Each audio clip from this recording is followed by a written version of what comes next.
All right, good evening. At this time, we're going to call to order the special session of the governing body of the City of Lampasas.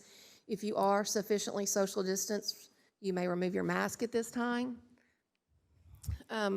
We do have a presentation to outgoing council members, but I think it's important, seeing as due to COVID, the two outgoing council members actually served the majority of this year, so it's only fair that they get their annual pay of $1, and Mr. DeGraff and Reed will do that at this time.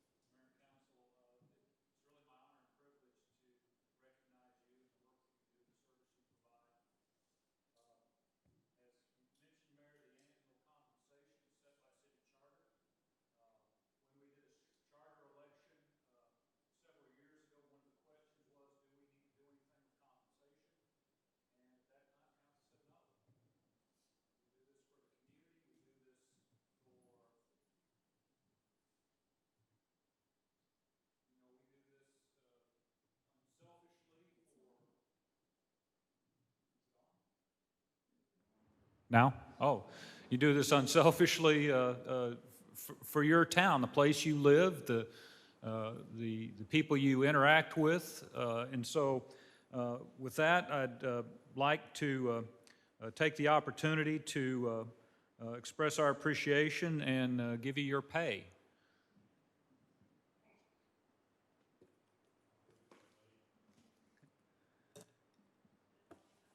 Mayor Talbert, Mayor Pro Tem Monroe, Council Members Chuck Williamson, Mike White, Delana Toops, Randy Clark, and Kathy Keeney. We just figured since it's in that box, you could just walk around and hand it out to us. We weren't going to come to you.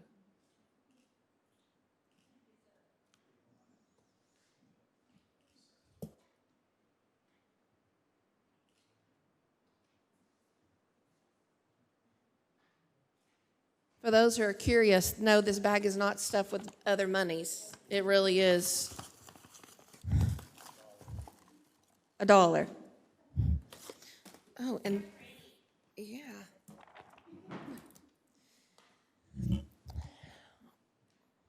I'm going to ask that everyone bear with me for a minute. I've gone over this a couple of times in my head over the last few days about what I should say, want to say, and sometimes those things don't necessarily align. When you serve on city council, and for me in the role of mayor, it takes up a lot of time. That time is compounded by the amount of time I spend in my head analyzing and thinking about the things and the decisions we make and the way we move forward and the way we conduct ourselves. I've always found it a benefit when I could look to my right or left and find someone who embodied characteristics that I wanted to make sure that I maintained about myself. Tonight, Councilmember White is retiring. Councilmember Williamson will no longer be with us either. For me, that is a loss, personally and professionally. I look to Chuck Williamson, who's been on council with me from the beginning,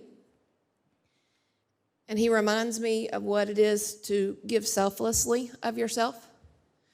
If you don't know, Councilmember Williamson has given 25 plus years in service to our city and our community to absolutely no benefit to himself. It's out of a passion to do greater things for his neighbors, for people he knows and people he doesn't know. And I don't think $1 a year in a fancy bag or any words I could say would be sufficient gratitude for someone who's given so much. And I love you, and I want Lampasas to know that I love you, and I appreciate you for what you've done. If I look this direction, there's a totally different part of myself that I need to be reminded of from time to time, and that's sometimes your greatest tool is your voice, and never be scared to use it. And if you know Mike White, he is not afraid to use his voice. And Mike White is never afraid to say what he believes is right, whether it be popular or not. And as you sit in these seats, you are a representative of your entire community, not just the people that you agree with, not just the people that share the same beliefs as you and want the same things as you. You represent everyone. And sometimes Mike found himself in positions where the right decision wasn't necessarily what he personally wanted, but he spoke up just as loud and just as assured of his words as if it was what he personally believed in. That is not easy. I admire that about Mike. When we got to a point because of COVID that we started live streaming our meetings and putting microphones on in front of us, I was scared. We're going to put a microphone and a recorder on Michael White. You stepped up to it. You nailed it. You conducted yourself as someone that I will forever admire and appreciate. And the city of Lampasas will also miss you. And that's all I'm going to say.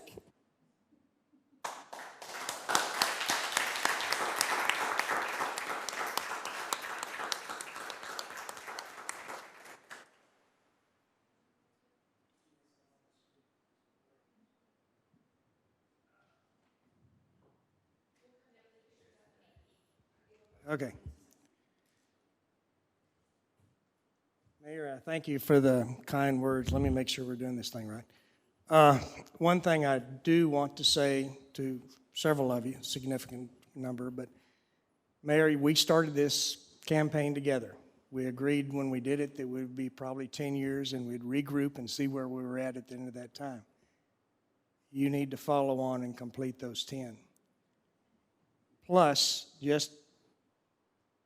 it's one thing I thought about for a long time. I've been here 25 years, either serving on the Parks side of the House or 6.5 years with the council. But in that time, and I'm talking about the 25 plus years, there have been 2 mayors that I've considered exceptional. That's yourself, and that's the one that this building is named after. Jack Calvert, I thought, stands above or stood above until Misty came in. I think they stand together in all of it.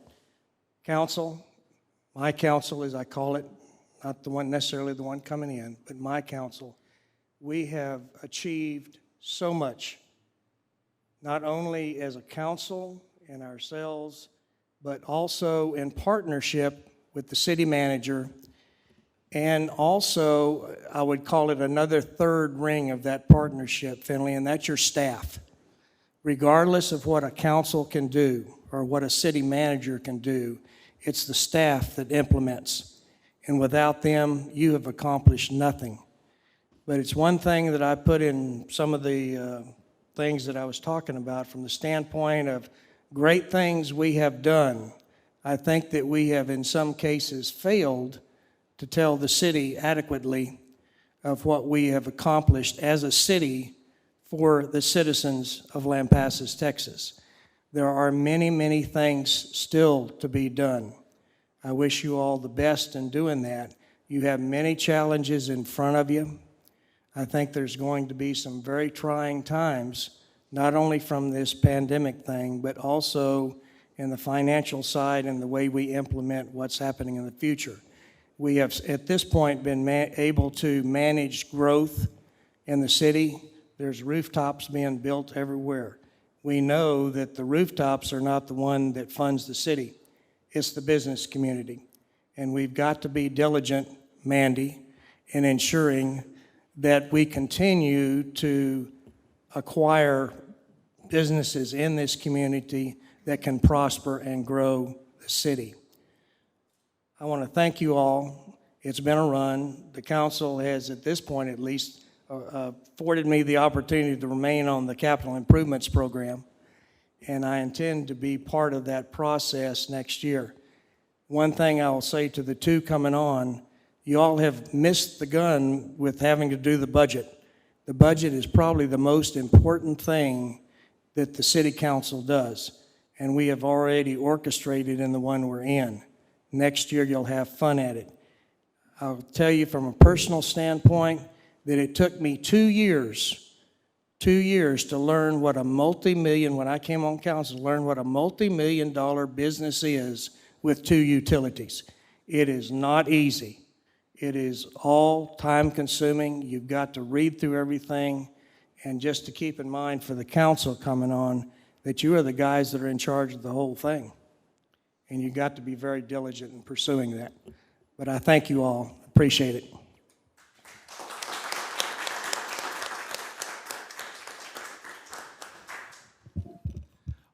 Honestly, this time wasn't prepared to speak. I didn't think I was going to.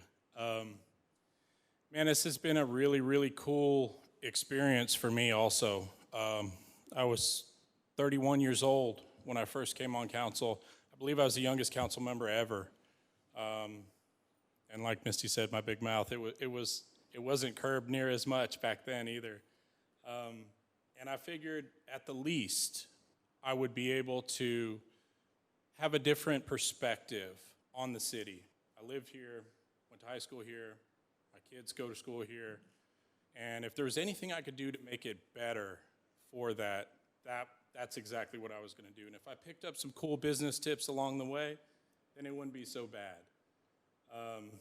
And not doing what's popular, you know, the way I looked at that was if half the people hate me and half the people love me, I broke even.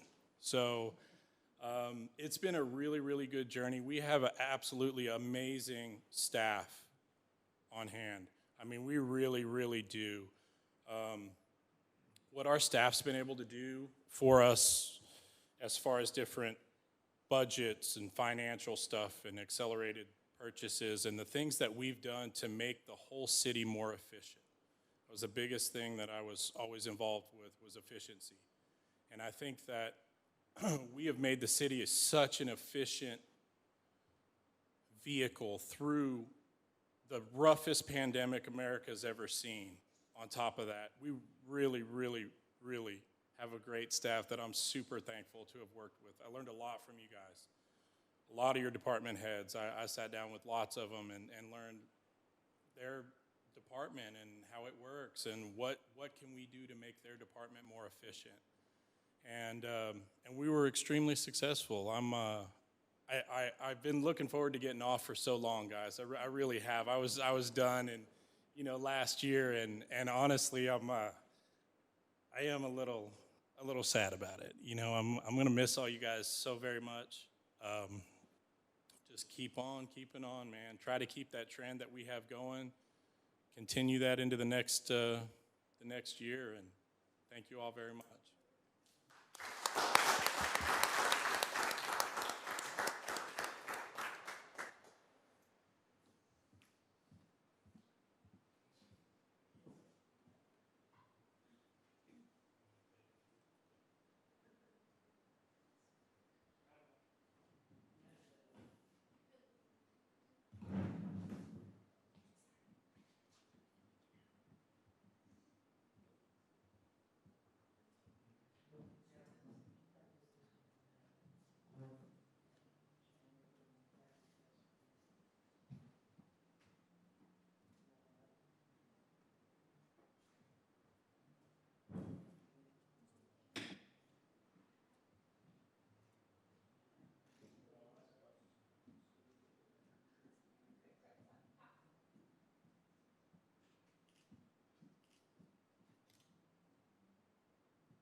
One of the few perks of the job of the mayor is kind of like being a teacher. I get to assign seating.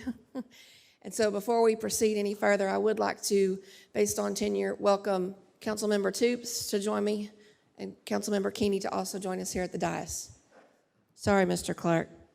You'll get there.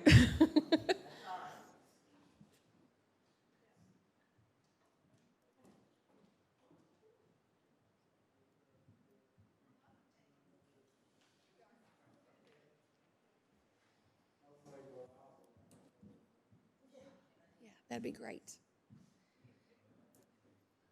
Councilmember Clark said hopefully one day we'll all be back up here. We didn't get to sit together very long up here, did we?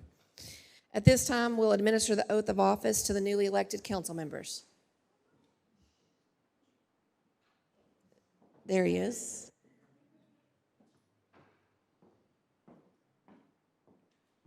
Okay.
Time to go to work. We gotta come sit up front.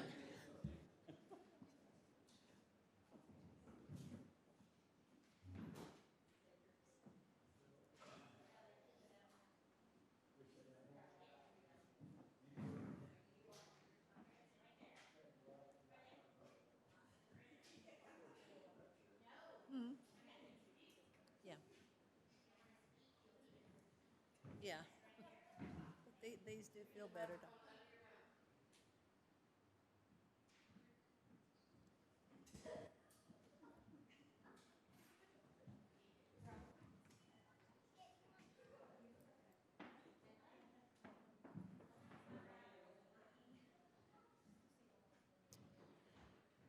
All right, the last item on in our special session this evening is discussion and possible action concerning the appointment of the mayor pro tem for the 2020-2021 term. I would like to nominate Ms. T.J. Monroe. I would second that. Well, that was pretty quick and easy. All those in favor of Ms. Monroe, please say aye. Aye. All those opposed, please say nay. Nay. Second and nays. My machine is not on. Yes, it is. That is unanimous. Do I have a motion to adjourn special session? So moved. Second. Call to order the workshop session. First item, discussion regarding community garden agreement for utilization of Campbell Park. Mayor and Council, we appear to be in agreement on the terms of the draft that you previously looked at and is included in your packet. The agreement does cover items in terms of maintenance responsibilities, requirements for insurance, reporting requirements, et cetera. I say that we're in agreement, but I'd let Ms. Crozier speak on behalf of her board at this time.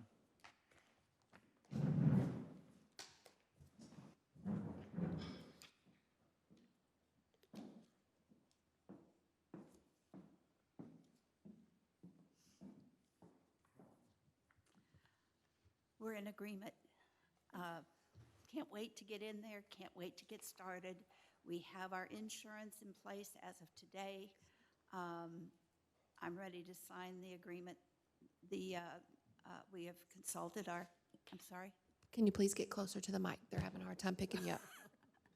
We have consulted an attorney, and she found no problem, and so we're ready to go forward. I have the insurance. It's in place as of today. Council members, if you have questions, we do have this later on the agenda as an action item. I'd encourage you to ask your questions at this time. Janet, I'd like to know when you plan to start planting. Is it a Planting? fall garden or spring? No, can't do a fall garden at this point. January 1st is when we're opening it up to the public. We have plans to get the space readied, lay down cardboard, bring in wood chips.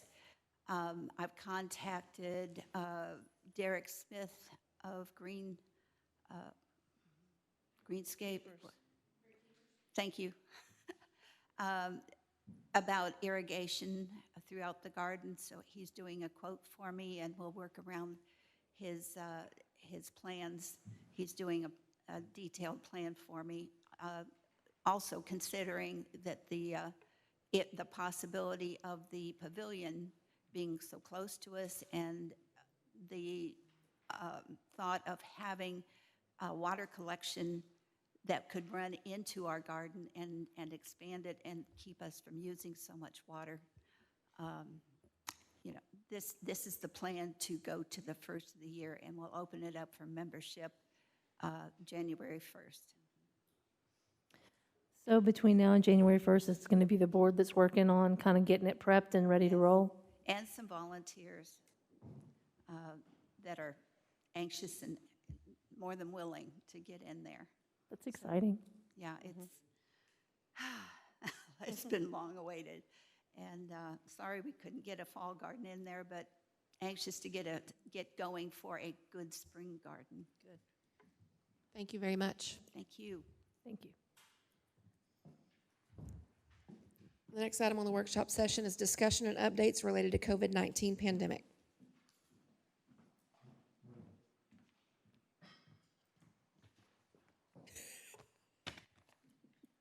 Good evening, Mayor and Council. I'd like to update you on the current situation with the COVID-19 pandemic. The state of Texas currently has an estimated 162,393 active cases. This is up from 126,412 the last time that we met on November the 9th. fatality count has now increased to 20,556. And looking at all the counties that we've been talking about, the top 15 counties throughout the state, El Paso and Dallas County have actually moved ahead of Harris County as far as the number of active cases. But if you take those top 15 cases, those top 15 counties, you'll still see that they account for 75% of all the cases in the state of Texas. Locally at Lampasas County, we have a total of 545 total cases. We have 58 active cases as of tonight. 1 week prior to that, we had 474 total cases and 34 active cases. You can see that we have been on an increase throughout the state. One bit of good news that we have had today, it appears that there's a potential third COVID-19 vaccine. Oxford AstraZeneca has a vaccine that's 90% effective. A third coronavirus vaccine has been shown to be at least 90% effective in clinical trials. AstraZeneca developing vaccine with Oxford University is the third drug maker in the last 2 weeks, reporting promising results. So along with Pfizer and Moderna, it appears that we've got a third option to come out on this. I have looked at, Governor Abbott has mentioned that he is hopeful that maybe even the middle of December that we may have some vaccine that would start coming in. And if you have any questions about COVID-19 at this time, I'd be happy to respond with whatever I can on that. Thank you, Chief. You bet. Now we have discussion regarding CARES Act allocation and reimbursement application. I believe in your packet you have some information on this. What I wanted to do was just go over and hit the broad strokes on this. The original amount of funding pushed to the city of Lampasas was $87,417. This represents 20% of the total, which was $437,085. Chief, let me interrupt you real quick. Staff, do you have that handout for us? I know it was sent through email, but do we have hard copies for council?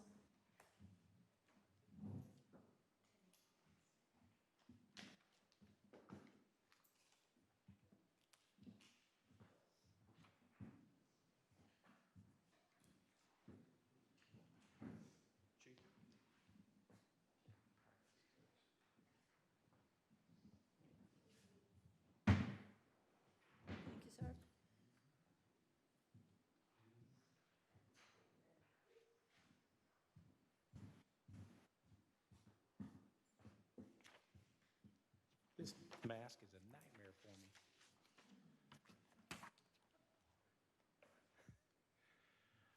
Okay, that represents 20% of the total of $437,085. In November, we submitted expenses incurred by the city of Lampasas. These expenses were broken down into 6 separate categories. The first 3 require or pertain to stopping the spread of COVID. 75% of the funding must be spent in these first 3 categories. The next 3 categories is the last 25%. Once you have spent the money in the front 75%, you're allowed to start reimbursing back through that other 25%. So basically what they're saying is that $3 for every $1 into the last part of that. But the categories go through these 6 categories. 1, medical expenses. 2, public health expenses. And 3, payroll expenses. This is where 75% of the funds need to be expended. The last 25% goes into categories 4, 5, and 6. Expenses of actions that facilitate compliance with COVID-19 public health measures. Expenses associated with provision of economic support in connection with the COVID-19 public health emergency. And then any other COVID-19 related expenses reasonably necessary to the function of government that satisfy the fund's eligibility criteria. Some examples of what we had expenses on, what we will incur expenses on. Obviously, hand sanitizer, that was a very upfront. A lot of product has been bought as far as that goes, but it's not one of the large money items in that. Tyvek suits, the COVID-19 posters that you see as you walk in here that remind us each time of what it is we need to do to help stop the spread of COVID. Gloves, non-contact thermometers. When we were first into this and we were really gauging everything, we had things shut down all over the place. We needed a lot more thermometers so that we could look at our workforce and make sure that nobody was running a fever as they came in or anything like that. Sneeze guards that you'll find in City Hall or at the library all around, social distancing decals, obviously public safety expenditures, various medical equipment items, the cost of quarantine employees. This is not just for public safety employees. This is also for all of our workforce, whether they're in wastewater or whether they're in streets or anywhere else. If we've had people that need to be quarantined, we've been able to get these funds reimbursed to us as far as through the CARES Act, the cost of having them off of work. Upgrades in emergency reporting system software. I'm happy to report that City Lampasas submitted to recover the balance of the grant, which would be $349,668. Does anybody have any questions about this grant or any of the update? Thank you, Chief. You bet. Discussion regarding setting date for council planning session.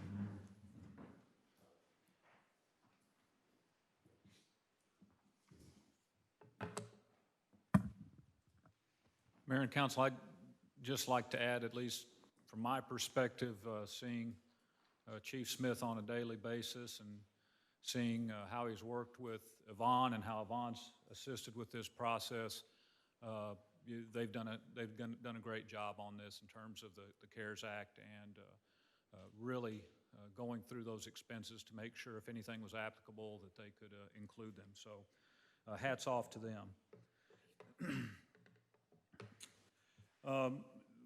The item is related to discussion of a planning session. This is something that we talked about probably 2 months ago and felt like we needed to wait until after the election to set a date. We also know we have timing issues between when teachers have off and when people are available. So we wanted just to take a little bit of time to solicit a date and time for a planning session. Typically, these have been started off in the morning, 8:30 or 9.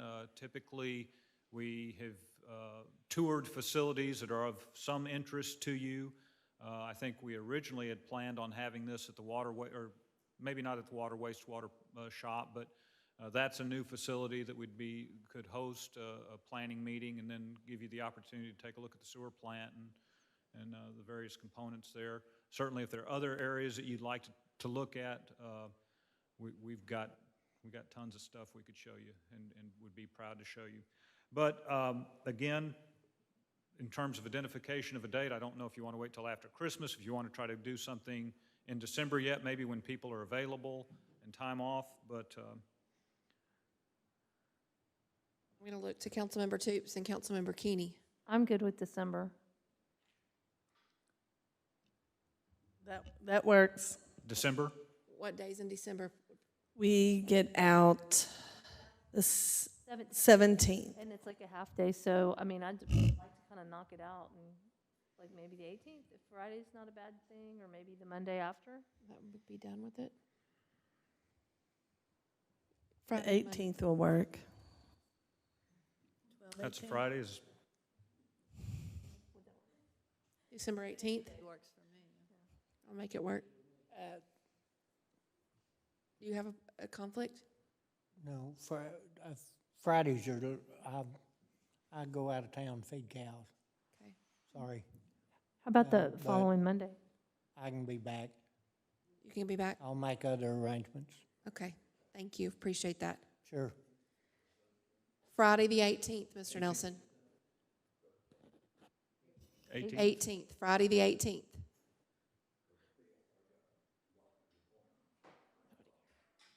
On when? On the 5th, okay, so that'll work. And any objection to having it at the wastewater shop and lab? I think that'd be Dan, great. any objection? Sounds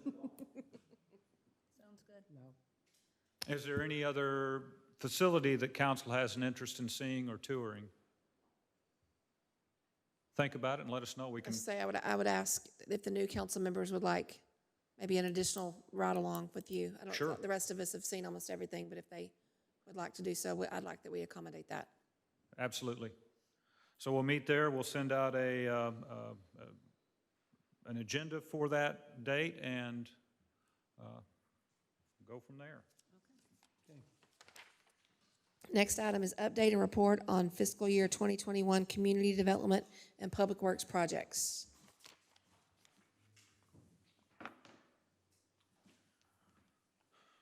First of all, I want to just let you know, in case you haven't already noticed, Ricky isn't here tonight. He's still out of town, so some of the questions that may come up, we might have to defer or get some additional detail to you individually.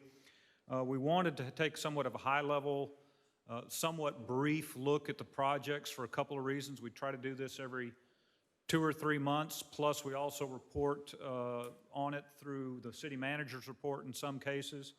But we did want to, at least for the benefit of the 2 new council members as well as the rest of council, give you a rundown, which we think is timely. I'm going to run down this list that's included in your packet. I do have a couple of updates for you on public safety communication. This was really a high priority coming up from our staff through the CIP committee and then through the budgeting process. As council is likely aware, we have received supplemental funding from SITCOG for the consoles and repeater. And then for the radios themselves, I can report to you as of now, all vendors have received their purchase orders, so that is in the work. Internet, again, this is a journey that we started in probably 2017 in working with the options related to our own network ring and how do we lease it out and how do and I think ultimately we created enough noise that there was some private enterprise that became interested in the project, which is great. They have initiated, both ISPs have initiated construction. We're hopeful that that will move quickly. We are in contact with them. In fact, met with one of the ISPs last week, and they're anxious to get started and anxious to provide service. Support of EDC Phase 1 Business Park. That is a project that is basically shovel-ready, engineered, and staff in the EDC are just at this time assessing the viability of an Economic Development Administration grant submittal. EDC will be revisiting this in January. They're taking their meeting off potentially taking their meeting off in December, but do want to put this back on the agenda for their January meeting.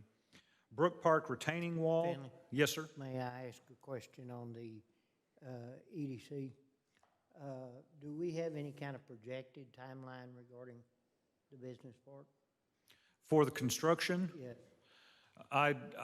There was a time frame that was indicated, but I don't recall that off the top of my head. My guess is it was probably going to be about a 120-day project. Okay. I'll double check and get you the answer. Okay. Brook Park retaining wall, that project has not been initiated yet. In fact, it may wait until after the Christmas festivities. Hostess House upgrade and renovation. We have the MEP on-site assessments was done September 23rd. Staff has received at least the initial draft of the report.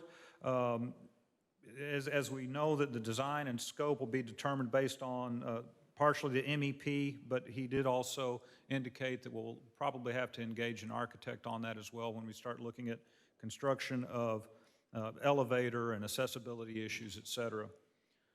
The pre-treatment study, a draft has been delivered to staff for review.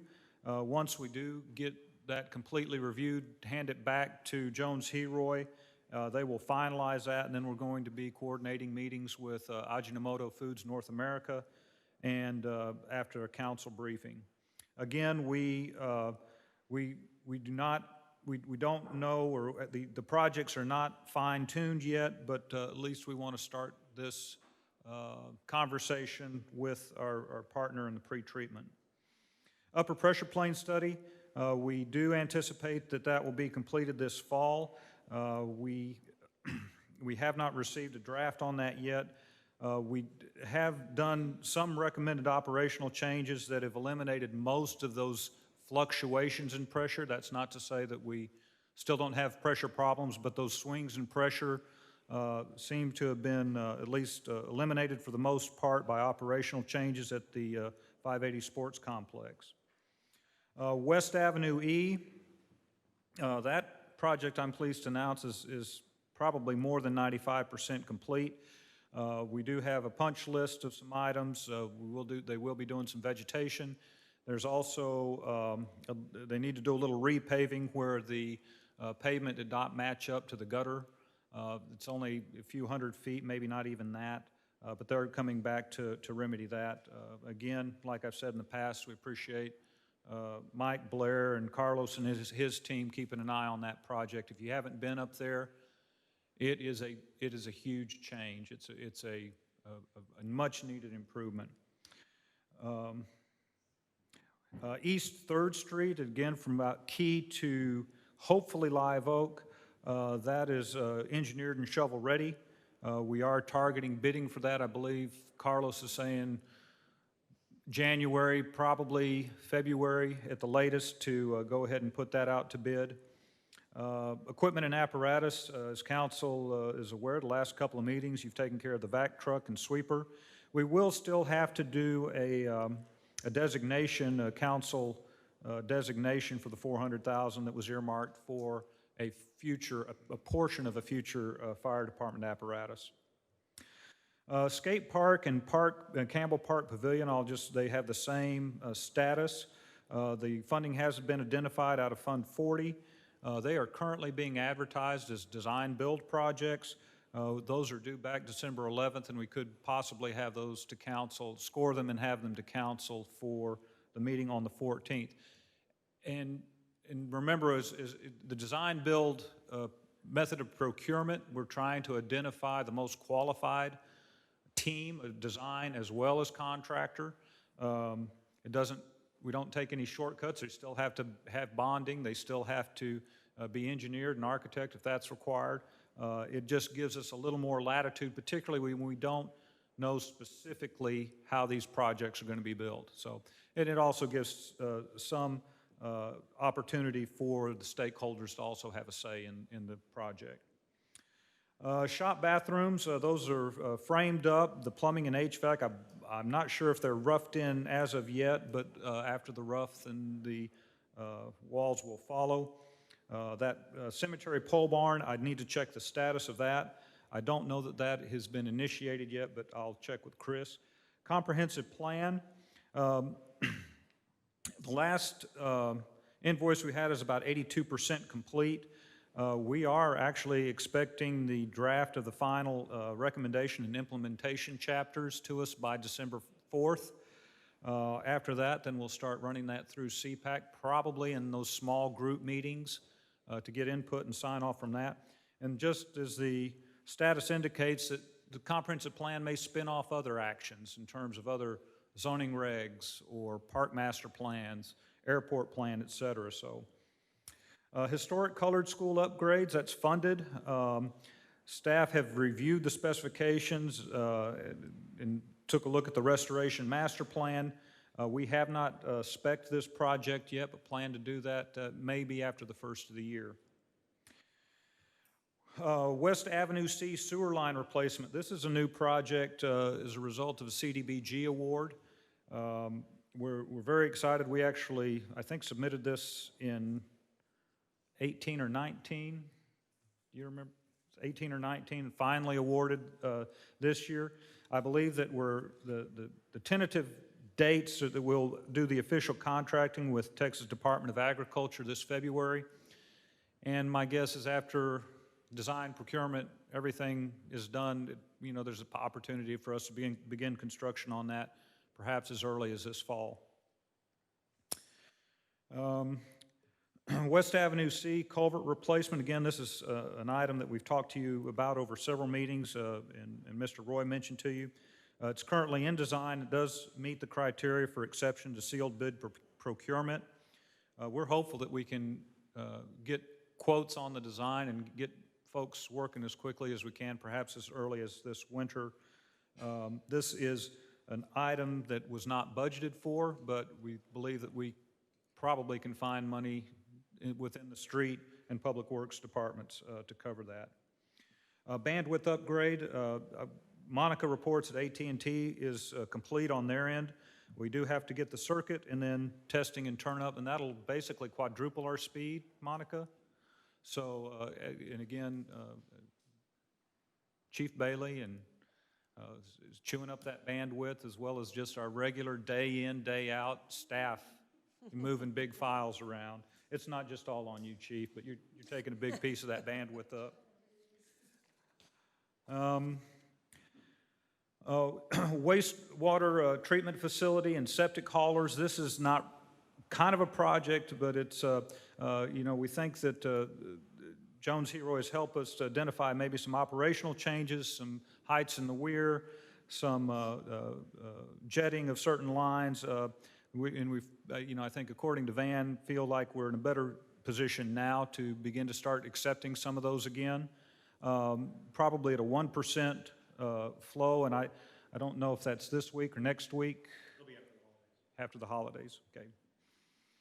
And then airport card reader. This is an item that came in front of council that has been installed and is operational, but we had to also get a circuit for the pump. But that, I believe, may have been installed by now. That is a very, very quick rundown of some things that are on our plate. Staff is working diligently. We've got a few that we have not initiated yet, but the lion's share of these are in some stage of either being initiated, bid, designed, or being worked on. Mr. Clark? I just have two items that I wanted to bring up, and this may be apparently more appropriate come budget time, but I don't want them to fall off the shelf. And that was the wastewater interceptor line engineering study that we're going to try to fit somewhere in this budget if we have the balance to do so. And the other was initially talked about quite a while back, and that was the Brown Street drainage. Thank you, sir. Council have any other comments on the updates? And by all means, if you have any questions or want any additional or more specific information, please feel free to let me know, and we'll sit down with appropriate staff and talk to you about it. Thank you, Finley. Item number 7, discussion regarding any item on the regular agenda. Is there anyone who wishes to discuss an item that we'll take up later on in the agenda tonight? Do I have a motion to adjourn into executive session? So moved. Second. A motion and a second. All those in favor, please say aye. Aye. The City Council of the City of Lampasas, Texas will meet in closed executive session pursuant to Texas Government Code, Chapter 551 as follows. Section 551.074, Personnel Matters, to deliberate the appointment, employment, evaluation, reassignment, and duties of City Secretary, and other personnel matters as allowed by Texas Government Code, Chapter 551.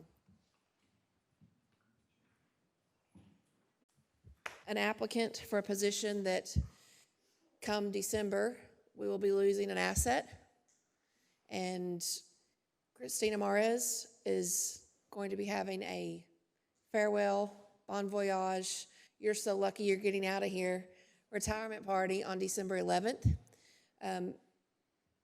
It goes unsaid many, many times. We typically make statements of appreciation towards staff in its entirety, but I personally want to make sure that you know what you do is not unrecognized. We appreciate you. Your love for this city has been evident to me since 2014 when I came on board.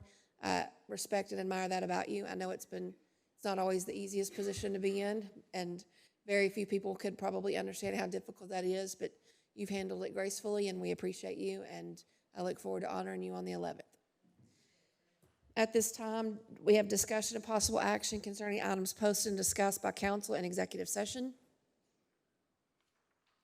So I'd like to make a motion to appoint Becky Sims to the city secretary position upon the retirement of the current city secretary, and also to give the city manager latitude to adjust the roles and responsibilities as discussed by city council. Second. Do you have a motion and a second? Any discussion or questions? All those in favor, please say aye. Aye. That is unanimous. You don't get to vote, Van. Do I have a motion to adjourn special session? So moved. I have a motion and a second. All in favor, please say aye. Aye. Mr. Clark's giving me the I need to go to the restroom eyes, so we'll take a 10-minute recess and reconvene. Thank you.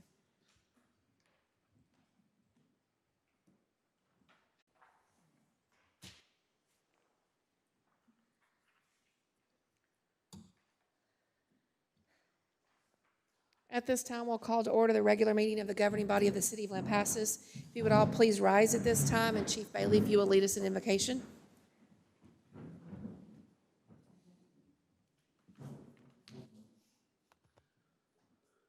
Please join me in prayer. Dear Father, thank you for every seat and position that's been filled here tonight. Father, we thank you for each heart and mind that has a presence in this room. Father, only you know what we'll accomplish with this meeting. We have an idea, a thought, a vision, a hint of what we want, what we need, a reason for being here. We have the talent, the abilities, and the skill to accomplish what we need and what we want. But Father, you see it from the beginning to the end. You see every project, every season, every life. Give us strength to face our days, strength to face the challenges before us so that we can be successful. Father, give us confidence that we need to do your will, Lord. Help us to understand and work together efficiently. Father, bless this meeting tonight. All those that are present and those which are not, continue to watch over us to provide us with your divine protection. In Jesus' name we pray. Amen.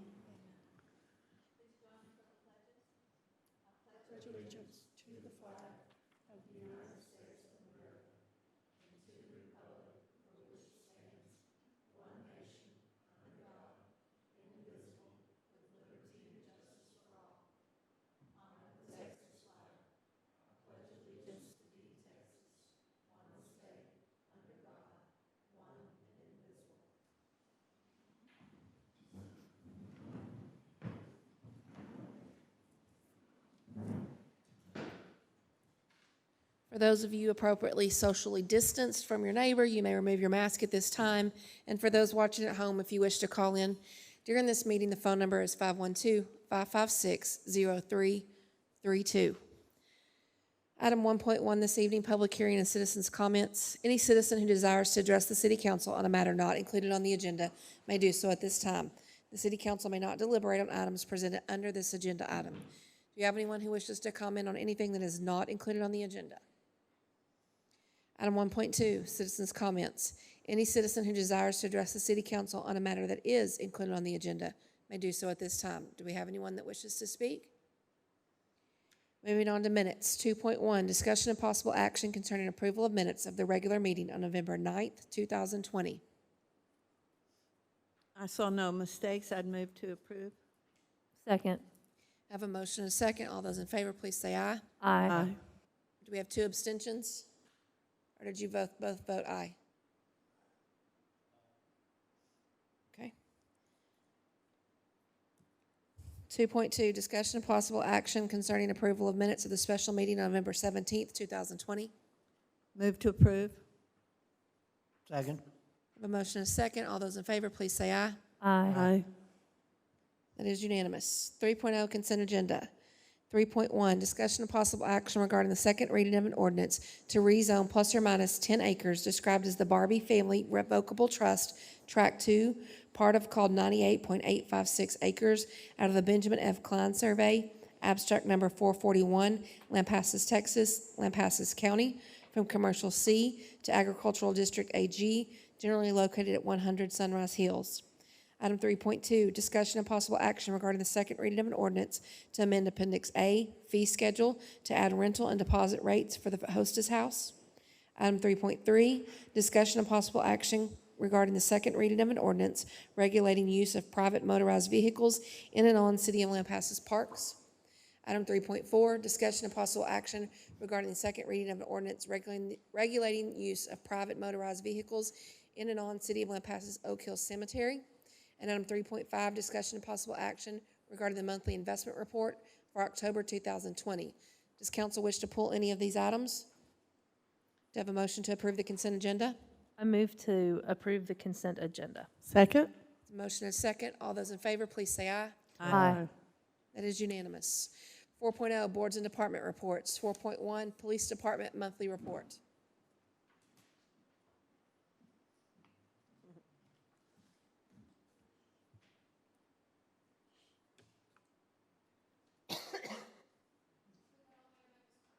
I'm sorry?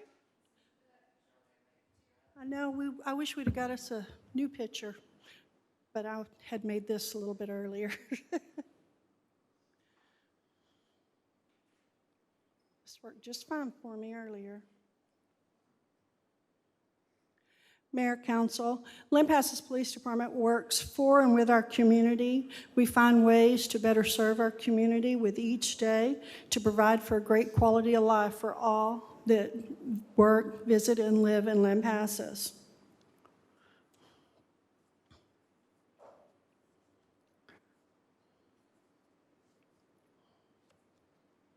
I don't know what I'm doing wrong. Like it worked fine earlier. We believe that working together, we can ensure our community is safe and that everyone feels safe in our community. We believe in transparency. You've provided us with our body cameras, our in-car cameras for that. We also have a use of force policy that we follow, that all use of force is documented and reviewed from sergeant up. We also believe in self-reporting and policing. We believe that to accomplish our mission, we have to have trust, and that we do that with respect and dignity to all. We have a commitment to strong values, ethics, integrity to our department, our city, our community.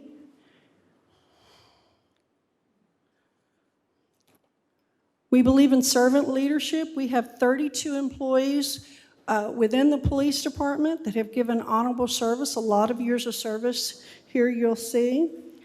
We all know that our actions can impact the lives of future generations of our department, of our community.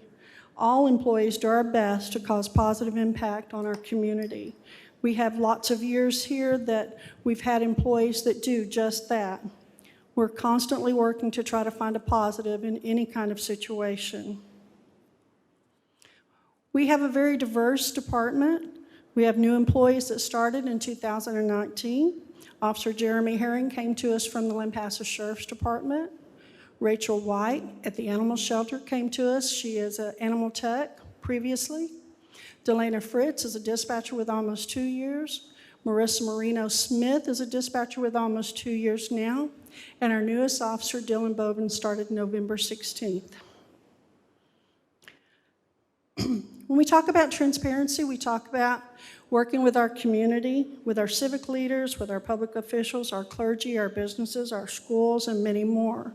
We created the Citizens Police Academy Alumni Association. They work with us very frequently. Even with COVID, they're still coming out and working and helping us.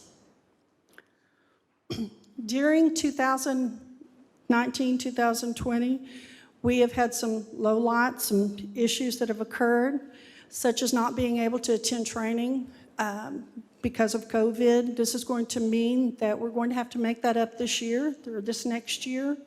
We have training cycles, we have mandated training, and training that's required for our personal development. To go from a basic license to a master license, quite a bit of training, and we've had to put a lot of that on hold because a lot of our classes canceled. To highlight that, what we did is we saw those challenges and look forward to finding the benefits for this, and what we did is we saved on training cost. We were also able to save on some incarceration costs, and we were able to use that money for the equipment needs that you talked about earlier today, that City Manager talked about with some accelerated purchases. We had personnel issues 2019, 2020. We hired 2 from the CTC Police Academy, invested quite a bit of time in them while they were attending the academy. We ended up terminating 1 pretty early in her career for an ethical issue, and the other left to return home to Maine. With those personnel issues, you know, when one door shuts, another one opens. So we were able to hire Jeremy Herring and Dylan Bovin. They both seem to be like they're going to be excellent personnel. They're both very much vested in the city of Lampasas. They have family here, and they look forward to working for our community. During this time, we also had scheduling issues due to COVID and some other medical issues and an on-duty injury. We've had 2 employees that have tested positive for COVID and a lot of quarantined employees. That's 32 employees. We've had 1 reserve during this time, 3 firefighters, 12 volunteers. We're very proud of the fact that we have not caused a department spread, a city spread, or a community spread with that. Also during this time, law enforcement in general, people have had trust issues with law enforcement. You've heard of the defunding that's going on around us. There's been civil unrest, and of course the pandemic that's going on with COVID-19. The way that we have handled this is by being very transparent. We are a diverse department, and we make sure that everyone that we work with and that we deal with, we treat them with respect and with dignity. We've got a lot of support from our community. We also know why we have that support. It's because of the service that we provide to our community, and we can plan to continue to do that. Our leadership is such that we pull each other up, we help each other do better, and we help to train one another to be better. Our training and our culture is what makes us such a diverse department. We had protests in this last period of time. We also had support groups that came to Lampasas. We made new friends out of both groups. You'll see from 2019, 2020, 2019, this is for the last 10 months, compared to 2020. In 2019, our stats were climbing. They were going pretty high during this time, and we were seeing increases. 2020, thus far, we're seeing some decreases in some areas, but mostly you'll see that we're consistent across the board with our cases reported and our cases closed. Generally, these cases will go to a patrol officer first and then go to investigations. What you don't see in this is that in February, March is when COVID started, and there was a lot of people that weren't going out and about. The non-essential personnel were not allowed to be out during this time. So there were a lot of things that we had to do. We had to find different ways to do our job as well. You know, we were talking about this, and we were wondering if we had not had COVID, where would our stats be in 2020? Would we be even higher than what they were in 2019? So this little bit of a bringing us down, bringing us back into level has helped us quite a bit. Level out with the other years. For this last 10 months, you'll see as you look, our arrests are just slightly lower. Our juvenile referrals are lower. And then when you look down to our citations and warnings, you'll see a tremendous drop there. Good drop there, about half. This is due to the pandemic, due to the governor's orders to stay at home for a while. This is also due to the request from the Sheriff's Department. Due to the pandemic, we had to be very careful with who we were able to place in jail. We had to follow some direction with that. Also, when you look at this, you have to think about the civil unrest and then the deaths that our officers were seeing every day of officers that were dying due to COVID or due to the civil unrest as well. For the last 10 months, our DWIs have gone just down slightly, but if you look at 218, we're right in with the 218 and with 216.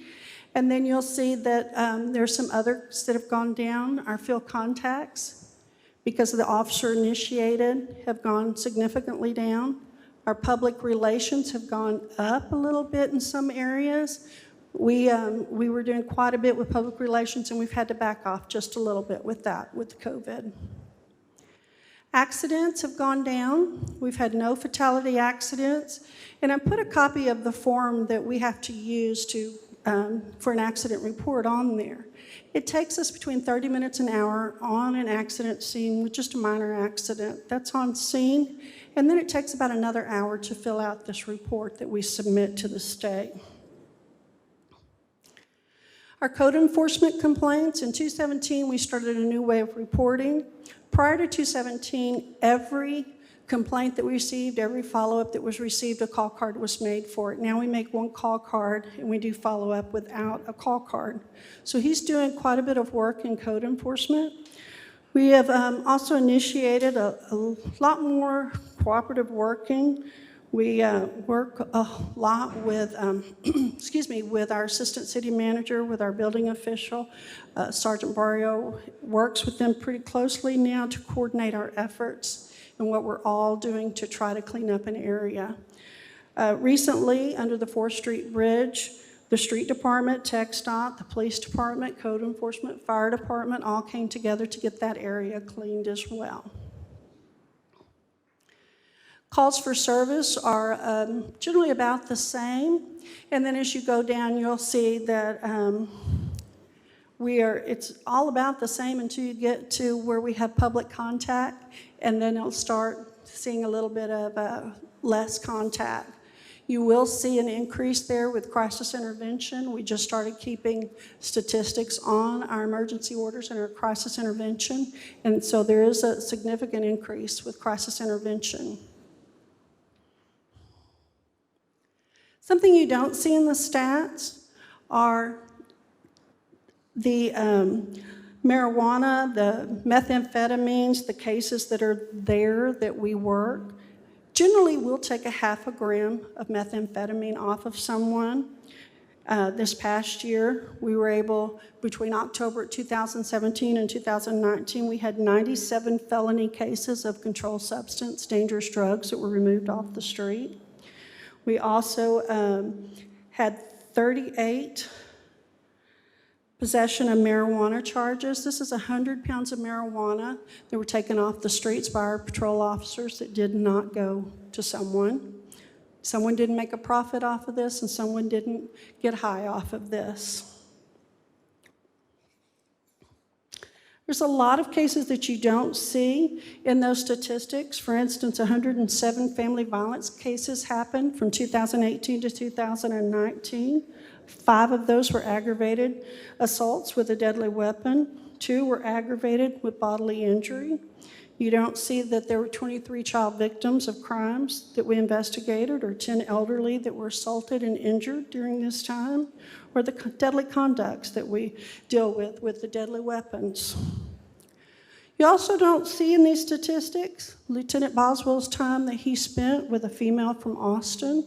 She'd been sex trafficked, and he spent quite a bit of time with her to convince her that that's not the type of life that she needs. And the last time he checked, she was doing very well and was out of the trafficking ring. This is what it's all about for us, creating a safe community. We have those heart connections that we want to build so that we have trust not only now but in the future.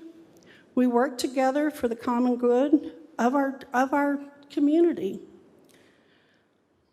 We have a mission to do that with continuing with our culture, our diversity, our dignity, and respect to all. Keep all safe, everybody that we deal with, to ensure that everyone goes home at the end of our interaction. Continue to be servant leaders to our community. We still open vehicles, we still unlock vehicles, we still do motorist assist and escorts. Our plans are with personnel to continue to train and train up our personnel, to teach our personnel our culture, have integrity, have respect for all. You give us a lot of good equipment, and we're very thankful for that. And so we've taken a pledge to upkeep our equipment, our building, our vehicles, our equipment. The CAD system is moving along. We should be finished with that here in the near future. Communication system that you're providing us, the Homeland Security grant has gone through. Motorola has also, they've all got their purchase orders, and we should be implementing that pretty soon. We appreciate the tools that you give us so that we can do our jobs and do our jobs safely. Our aspirations are to adjust to the new norm if we can, if we're all able to, and to lead the future with excellence. I want to thank you for your continued support. It's been a unique and challenging year for us. This last 10 months has been just unbelievable for us. We've had to learn to redo our job, to create our jobs again legally, so that we can make it work. Instead of putting someone in jail, there were times that we had to get a warrant and wait. There were times that we've had to have people in our office or in our unit. We've had units destroyed. We've had an officer assaulted this year while trying to meet these challenges. As we get closer to 2021, as we get closer to the close of 2020 and closer to 2021, we have some different challenges that we're going to look for. I have some big plans in 2022, and those plans are going to we're going to have to make some changes in 2021. We're going to have to start doing some training, and also my big plans in 2022 can come true, and I can retire. So we're going to spend this next year doing a lot of transition and getting ready for that. And I want to wish you all a happy holiday. Best wishes for a better and safer new year. And if you have any questions. I'm sorry, the microphone cut off. You said in 2022, what's going to happen? I'm looking forward to 2022. I'll spend 2021 doing a lot of training and some adjusting during that time. And hopefully Assistant Chief Cummings and some others that we have there will be prepared for when I get to do that. Does council have any questions for Chief? Thank you, ma'am. Thank you. 5.0 routine matters. 5.1 city manager's operational report. Good evening, Mayor and Council. Just a couple of brief comments. Brody Estates, I do want to put out or encourage you to drive by and take a look at the property. They have not gone vertical, although today we did receive the first 2 plan sets for homes that they plan to get started on. The underground is complete, at least on the city side, and even without houses there, you can see it's just a very clean look, and I'd encourage you to go take a look at that and see if there's any additional incentive or regulation that you would be desirable to council in that regard. Anniversaries, we'd like to point out those folks that joined service with the city of Lampasas in the month of November. Charlie Boswell, 17 years, Jacob Hummer, 7 years, Derek Eicher, 5 years, Mary Mendez, 13 years, Joe Swartzer, 13 years, Micah Harry, 6 years, Josh Palacio, 5 years, Nick Roberts, 8 years, Dwayne Griffith, out at the cemetery, 11 years. So we've talked a lot about the value and the importance of our staff, not only on Sammy's team, but elsewhere, and you've got a great group of people that are working for the city on your behalf. We also want to welcome Deborah Weaver to the Utility Building and Collection Department. Construction Board of Adjustments and Appeal, you'll be dealing with some of the outcomes of that meeting on your regular agenda, but I did want to point out at least a conversation that they did have for a while related to the recouping of expenses for demolition.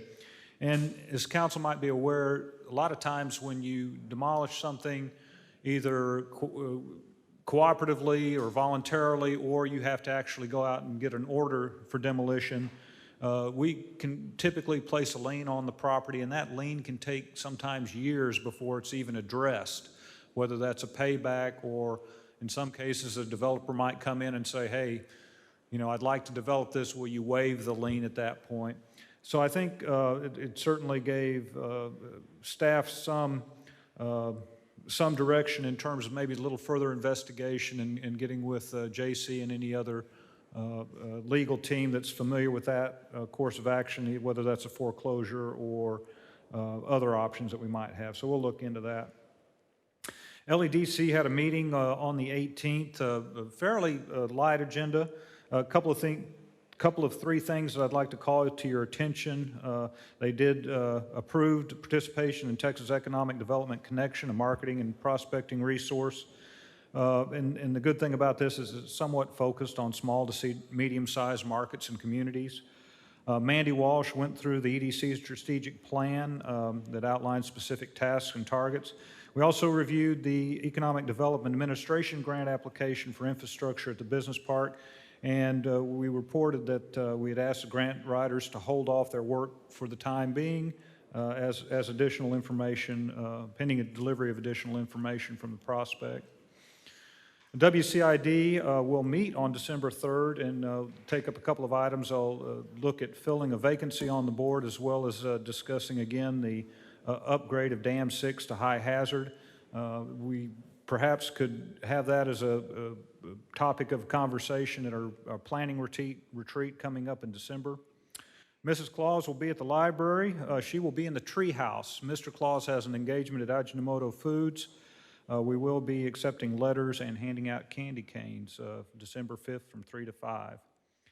And if you need help getting to sleep tonight, you have attached the city's GASB 40 annual reporting, which is generally says you're in compliance on your investment policy related to credit risk, diversification, interest rate risk, and custodial credit risk.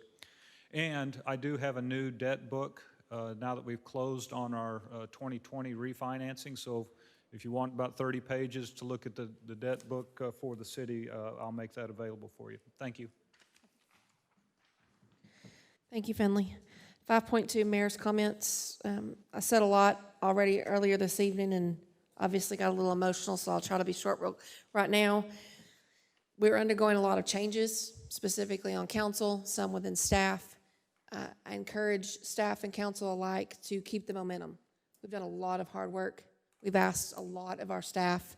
It is very important that we not slow down, stop, pause, reconsider. We keep on pace with the things that we're trying to accomplish for this community and we not get sidetracked. And that's all that I ask.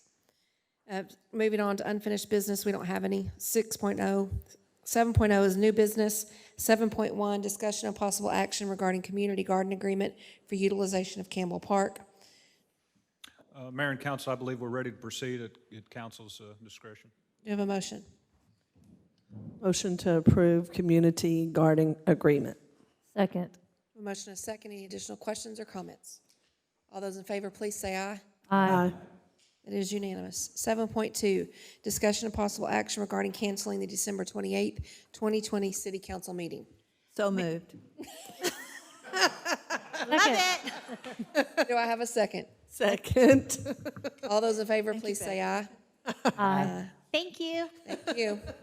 That is unanimous, Christina. 7.3, discussion of possible action regarding amendments to the 2020 appraisal district budget. Mayor, as indicated in the letter from the appraisal district, their amendment calls for a decrease in their current budget of $21,879. I'm sorry that the 1 and 2 are transposed on the cover sheet. And increases of expenditures of $28,666 as noted as well, using about $67.87 from fund balance to make up the difference. Staff certainly sees no objection, but I don't have any additional insight in terms of, other than what you see on the letter from the appraisal district. You may approve or deny the amendment, or if you take no action, it will be considered approved. We don't really have any leeway to do anything with them, so I'd say no action. No action? No action. Second. We don't have, if there's no action, there's not a second because there's not a first. We have no motion to take in regards to approval of this amendment request, correct? Moving on. 7.4, discussion of possible action concerning the purchase of a 2021 Chevrolet Silverado with utility bed from Lake Country Chevy in the amount of $41,653.85. Good evening, Mayor, Council. This truck was approved in the budget. The wastewater department is just asking council to approve the purchase from Lake Country Chevrolet. Do I have a motion to open this item for discussion? So moved. Second. I have a motion and a second. Questions from council? No questions, but it is a buy board, right? Yes, ma'am. Okay. It's not necessarily buy board, it's tips, a similar program. Okay. Any additional questions? All those in favor, please say aye. Aye. Any opposed? That's unanimous. Thank you. Thank you. 7.5, discussion and possible action concerning the purchase of a 600 model street sweeper from Timco in the amount of $267,196.50. Evening, Mayor and Council. This line, this is budgeted for this year, the get street sweeper for the street department, and it is a buy board item. Do I have a motion from council to open for discussion? So moved. Second. A motion and a second. Any questions from council? I have one. What are we doing with our old one? We're gonna put it on Gov Deals when we get the new one in. We're gonna put it where? On Gov Deals to sell it. Okay. What is the anticipated delivery date of the new item? It takes 90 to 120 days. Any additional questions or comments? All those in favor, please say aye. Aye. That is unanimous. Thank you.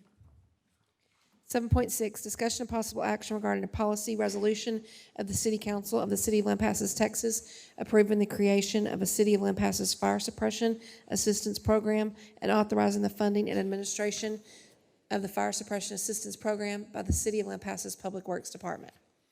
Mayor and Council, this item was discussed, I believe, at some time in the last several meetings in terms of some additional assistance to commercial property owners and businesses, particularly when they change the use of their building or a new business wants to come into a vacant building that requires them to come up to code by the installation, particularly of fire suppression.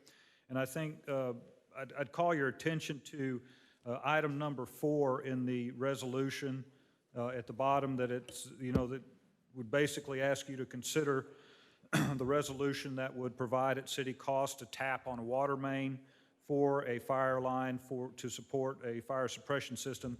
And the other item that staff also discussed was the many times when we do a fire suppression system, that gives the fire marshal the opportunity to say, it would be handy if we had an additional hydrant at this location. So any hydrant that maybe we would want above and beyond what was actually required would be supplied, or the cost of materials would be provided to them. I'd be happy to defer any questions that you have to Ronnie Withers or Chief Smith, but that's the gist of this policy, or what we're asking you to consider. Do I have a motion from council to open for discussion? So moved. Second. I have a motion and a second to approve. Questions? I have a question in regards to, is the budget for that set aside in a different line item? Or is it? That would be within the water department. Okay. In the water. So how do we regulate it for the year in regards to keeping a handle on it? When the budget line item's gone, it's just gone. Correct. In the past, we've been able to cover those types of expenses. We have had probably no more than 2 or 3 taps over the course of a year. So that we feel comfortable saying that can be absorbed. Certainly, if those budget items are exceeded, we'll bring it to council's attention. Does this also include the large taps where we have to bring in a specialty company? I don't believe we anticipate any of those types of taps, but yes, if we had to tap an AC line or a large diameter line, then yes. Well, this has been something that's needed in the city for a long time, is a policy on it. And I do know that we had a lot of issues in years past when Walmart came in regards to the exorbitant cost that it took to do that tap and bring that fire line in, and it can get real expensive. So. And again, we're not talking about the line itself, we're just talking about the tap. Right. And any additional hydrants that the fire marshal would request. Do you have anything you wish to add? No, just to add to what the city manager stated was, I think we've done 4 taps or had 4 lines go in. So we got commercial businesses coming in, not just residential. So taps are important. it's tapping into our water supply, so we need to get something in place. Council have any more questions? Currently have a motion and a second in favor of approval. All those in favor, please say aye. Aye. Opposed? That is unanimous. Item 7.7, an ordinance of the City Council of Lampasas, Texas, amending Chapter 38, Fire Prevention and Protection, Article 4, Fire Code, adding new Section 38-108 to be entitled Underground Fire Line Requirements for Fire Suppression Systems, repealing any inconsistent provisions, providing a severability clause, and establishing an effective date. Good evening, Mayor, Council. This ordinance will go hand in hand with one we just discussed. After checking on the policy for this, we found that there is no ordinance for installation of fire line. So did some research, came up with some different policies from other cities, put them together, and found one that fits us. It takes special license to install underground fire line. A plumber can do it, but he still has to get the license. So we're not trying to run plumbers out of business. We just got to get the proper license to put it in the ground. The RME license is a responsible managing employee. That's one of the licenses that takes to put fire line in the ground. We are not, we just want to try to get everything put in the ground like it's supposed to be. Do I have a motion from council? To answer some questions, I'll make the motion to approve. Second. Open for discussion? I was just wondering if we have people in the city already who are licensed to go ahead and start this. Not to my knowledge. We did take this to the construction board. There are 2 local plumbers on that board, and they were in favor of this. They were? Yes. And to get the license, is it a big expense for those? It is, Really? it's through the state fire marshal's office. They take a test and they get their license through the state fire marshals. Could we make some contact with our local plumbers and let them know of the new requirement, not just assume that they're going to be notified via city council meeting records? Can we go out and let them know of this change? Yes, ma'am. We could make, and what this is going to do for us also is when we do have construction companies come to town, we'll have this in place. They'll get this when we have our first meeting with them, so that they'll know what is required of them. We're not, like I say, we're not trying to put anybody out of business. We just need to make sure the right licenses are there and it's been done properly. Any additional comments or questions from council? Would you have a motion and a second in favor? All those in favor, please say aye. Aye. Thank you, sir. 7.8, discussion of possible action regarding award of bid to Maynard Construction for the demolition of the substandard structure located at 408 East 5th Street, Lampasas, Texas, in the amount of $9,975. Mayor and Council, you may remember back in November of 2019, this house actually had a fire. So it's been in pretty substandard condition since that time. We did take it to the construction board, and they did approve it to be a substandard structure as well, that they agreed with our determination. So at that time, I was able to go out for bids. I did send it to 3 local contractors, which was Thornton, Joe Trucking and Construction, and then to Maynard Construction. We are confident that Maynard can do the job and do the job accurately. They've worked for us before. So we're just asking this evening that you approve the demolition bid in the amount of $9,975. I have a motion from council. So moved. Second. Questions or comments?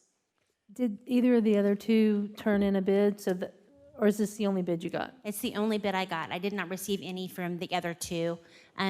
Joe Trucking has actually shown an interest in wanting to be part of the bid process, and I even called them to confirm the address, and he did not respond. One question, in regards to the disposal, do we follow up on that in regards to where it goes? No, sir, that is on them. They're the ones that are liable for that. That's in the contract that they'll take care of. Okay. My question, property owners, Have we made contact with them? Their intent was to let it remain as it is? They had originally intended on having it demoed themselves, but due to financial reasons, they weren't able to obtain financial backing to be able to have it done. They did have some livestock, some pigs there at one time, so they were kind of maintaining the property, if you will, to keep their pigs there, and they had already moved out and moved somewhere else in town. So we did have voluntary compliance to go ahead before the construction board to get it demolished on their behalf, because they just don't have the means to do it. So we are looking at getting them access, if at all possible, and if it's safe, to get some dishes out of the kitchen. But other than that, they're in compliance with us to be able to demolish it. Have they moved their pigs? 'Cause Yes. From my understanding, they did find a home for them. Mr. Clark? In the event, One thing that concerns me is to make sure they don't bury it on site. Oh, no, sir. Well, it's been done in the past. I understand. But no, we do monitor the work that's being done, but no, we don't monitor where it's being sent to, but we do monitor the ground once it's done and make sure that it is compliant. Ms. Monroe?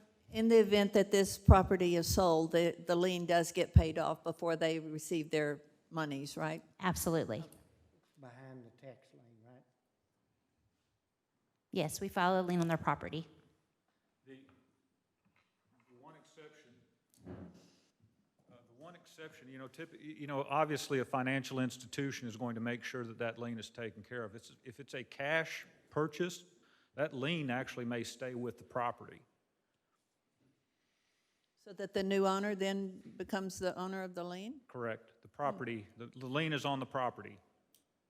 Now, he can't get obviously the title has a cloud on it, which could cause some other issues. And in terms of Mr. Clark's comment, I think we want to have some documentation, at least in our file, that they've contracted with a solid waste hauler, a licensed solid waste hauler, and it's being disposed of at a solid waste facility. So we'll definitely follow up on that. Thank you. Any additional questions or comments? All those in favor, please say aye. Aye. Aye. That is unanimous. Thank you. Thank you. 7.9, discussion and possible action regarding the reappointment of 3 library board members whose terms have expired and 2 new appointments to fill vacancies. Mayor and Council, Shane DeSubia cannot be here this evening, so I'm going to do this on her behalf. Judy Lansford, Susan Browner, and Cheryl Hossman have all agreed to remain on the board. They do have 2 new members that they would like to join, which would be Sally Bozeman and Lucy Walker. I do have their applications with me if you'd like to review them, but I did not put them in the packet. I have a motion from council. So moved. Second. Questions or comments? All those in favor, please say aye. Aye. That is unanimous. Thank Thank you. you. 7.10, discussion of possible action due to a request for closure of Briggs Street from East 4th Street to Mills Street on December 14th, 2020, from 10 a.m. to 2 p.m. for the community to go luncheon and toy drive to help mitigate traffic congestion. Mayor, Council, Chief Smith, and I request permission to close Briggs Street from 10 a.m. to 2 p.m. on the 14th for our annual community luncheon. It'll be a to-go luncheon this year and toy drive. So moved. All those in favor, please say aye. Aye. That's unanimous. Thank you.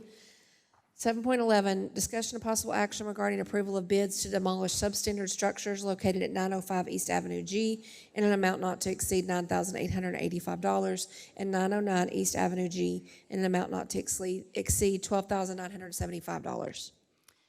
Mayor and Council, as part of our due diligence with the substandard structures and keeping them boarded and protected and deciding what we need to do with the property to ensure that it is safe, this is 2 of the properties that we've been looking at and speaking with the homeowner with regards to the condition of the property. Officer Barrio actually started the process, and he had sent notifications back in August of 2020 that the property needed to be boarded up and secure. During that time, Frank Ellett, our building official, had done some on-site visual property assessment as well and felt that both properties in 905 and 909 were both substandard, and they both would take a lot to get up to code, which would be more than 50%, which is what the building code requires. During that time period, we've also reached out and spoke with the property owners And they had actually intended on rehabbing and remodeling the property to get them up to standard to where they could actually just rent them out and have rental property. But after the property owner and Mr. Ellett spoke and discussed all the building codes and the requirements to get it compliant and get it up to code, Mr. Friedrich decided he could not afford to do that. So he was going to demolish them on his own accord, went out and did some bids on his own, which he went to Maynard and to, he had another one too. He had 2 bids, but this is the lowest bid that he actually provided to me. So one was for $905 and one is for $909. We did go to the construction board to be able to get their approval that they do deem that they are substandard based on the pictures and the inspection report provided to them. So at this time, we're asking that council review and allow us to go out for bids from the city to see about getting these 2 properties demolished and see what type of bids we get back.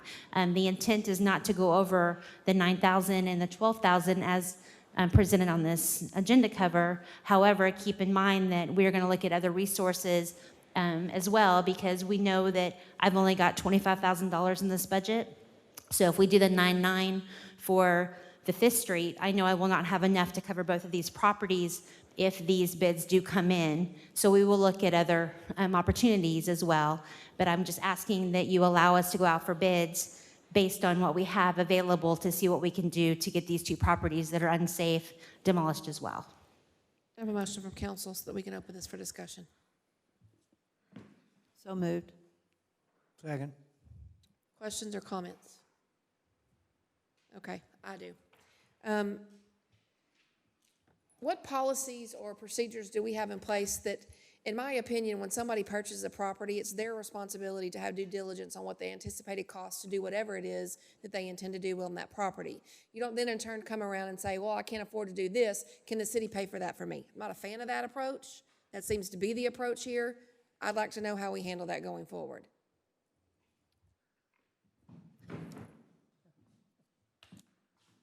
I think in terms of what we have within our ordinance is this could be a notice of an ordinance violation. You can fine them, and every 24 hours that continues to exist, it could be a new fine to them. It gets to the point where, if they don't pay their fine, eventually, they're going to owe the city a bunch of money. The property is still probably going to be in that condition. The other item is that we have people that don't do due diligence on commercial buildings. We have people that buy stuff over the phone, and then they go down and try to get it upgraded, and Frank says there's no upgrading this particular, and there's the apartments down at the 4th Street Bridge, for example. It seems that we're providing a very easy remedy for those folks, and I'm not in favor of that. We can certainly use a more punitive approach in terms of the the ordinance violation and fine. I just don't know that we have anything in place that's preventing others from taking this exact same method of having something done for them. We've been dealing with this for forever.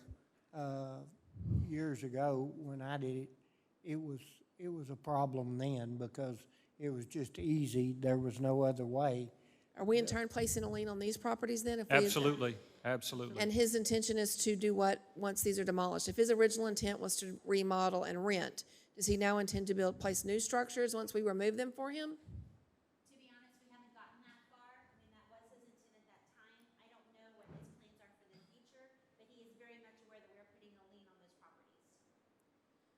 Do we not put a review process where they come to council and explain the reason that they're asking us to cover the cost of something for them? Like, does anyone else on council have an opinion that this seems?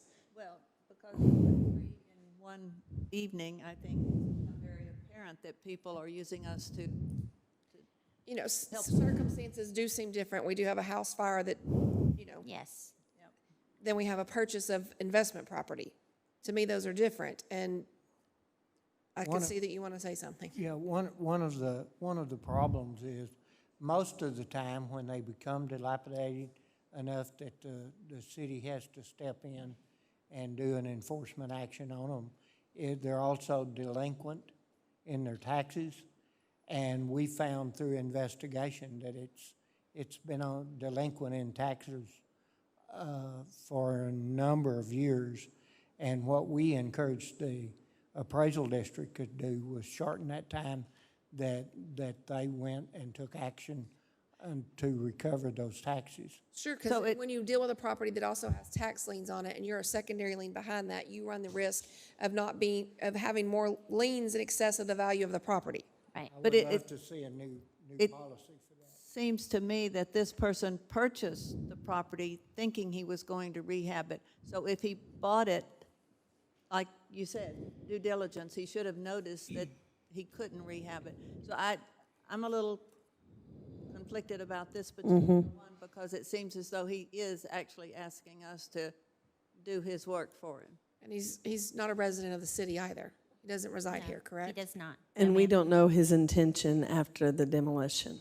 I do not, but I can research that further and speak with him more in detail and find out more about it. I'd also like for council and staff to consider a revamp of our policies in regards to these sorts of things. Does this just out of curiosity, because I'm with them on this, does this property have tax liens on it? No, not that I found, but I will look further, but no. But he came in and purchased it, knowing what it was. I don't know if he saw them, I don't know what his thought is, but had we not approached him because of the unsecured, like the windows were open and the doors, we may never have known that they were in substandard and he could have just renovated them, put somebody in them and rented them out and being not up to code. So just because it just happened this way is why it kind of fell in our laps. But they are both in very poor condition and they both need a lot of work. I don't know what his intention is. Like I said, he thought he was going to come in and rehab them and just probably rent them out. I'm not interested in covering the cost unless he wants to come to us and have a conversation. Can we do some research into this? Becky will research anything See we what give her somebody direction. else is doing? Because again, it does look like it's just an easy trade-off to get the city to spend money. It is, but I think, Improve their property. and we will have to consider that because this is going to be that a lot of property owners will not be able to afford the $10,000 to demolish it.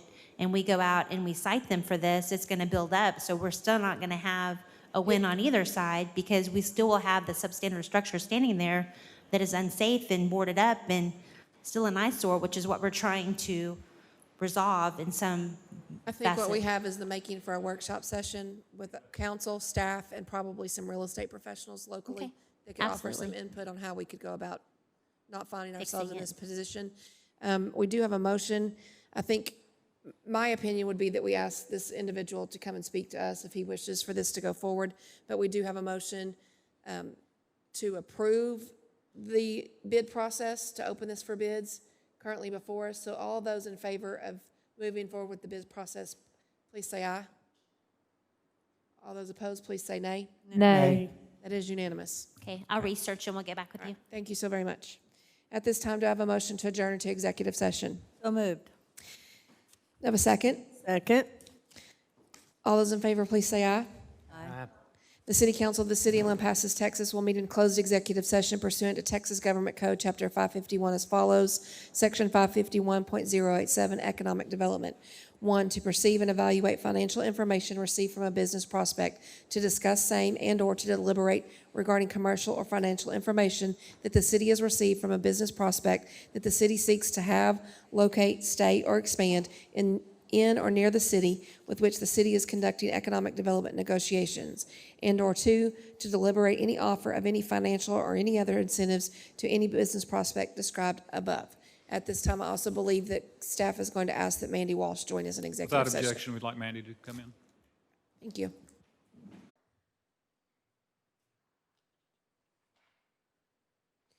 All right, we've adjourned from executive session and reconvening in regular session. Item 9.1, discussion of possible action concerning items posted and discussed by council in executive session. We don't have any items. Do I have a motion to adjourn?